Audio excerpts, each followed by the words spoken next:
আমরা দেখতে পাই যে দুর্গা পুজো, কালী পুজো, জগদ্ধাত্রী পুজো ইত্যাদি বিভিন্ন শক্তি পুজোয় বলি দেওয়া হয়।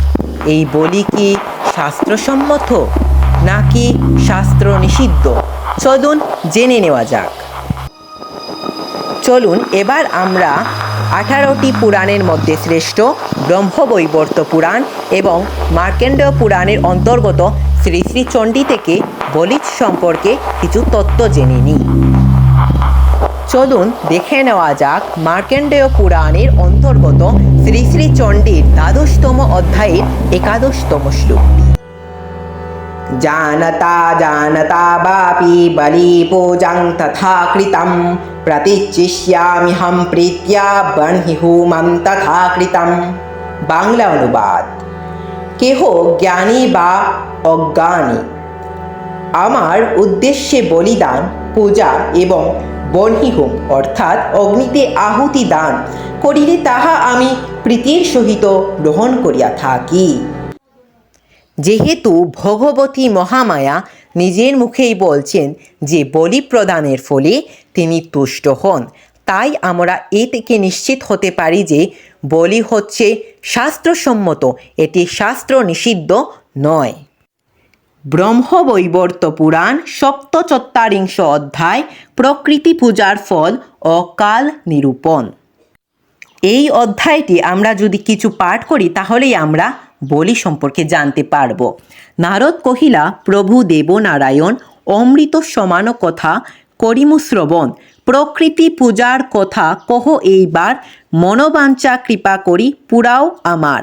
নারায়ণ কহিলেন, শুনো হে সুজন, প্রতিমা গড়িয়া দেবী করিবে পূজন, পাদ্য অর্ঘ্য আদি দানে পূজিবে শঙ্করী, ধূপ দীপ নৈবেদ্যাদি উপাচার করি, ভক্তি ভরে নিবেদিবে ভোগ জলপান, গীতবাদ্য করিবেক দেবী বিদ্যমান, বীজমন্ত্র কর জোরে করি উচ্চারণ, পূজা শেষে যথাবিধি বলি সমর্পণ।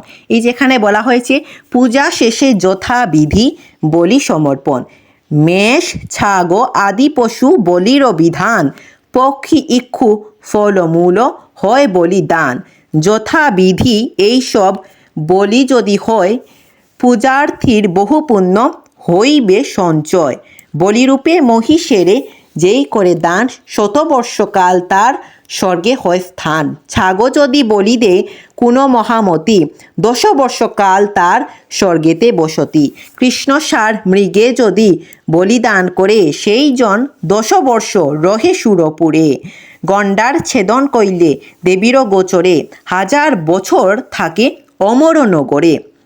তো এখানে আমরা দেখতে পাচ্ছি যে এখানে বলি সম্পর্কে ভগবান বিষ্ণু স্বয়ং নারদকে বলছেন। তাই আমরা বলতে পারি যে বলি হচ্ছে শাস্ত্রসম্মত, এটি শাস্ত্র নিষিদ্ধ নয়। তাই আমাদের উচিত যে কোনো শক্তি পূজায়, দুর্গা পূজা হোক, কালী পুজো হোক বা জগদ্ধাত্রী পুজোয় বলি প্রদান করা। তাছাড়া বেদাদি বিভিন্ন শাস্ত্রে আমরা কিন্তু বলি সম্পর্কে বিভিন্ন প্রমাণ পাই।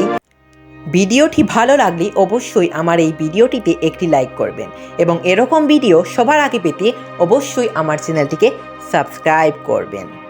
এতক্ষণ ছিলাম আমি সঙ্গে শান্ত শর্মা। আপনাদের অসংখ্য ধন্যবাদ আমার সঙ্গে এতক্ষণ থাকার জন্য। নমস্কার।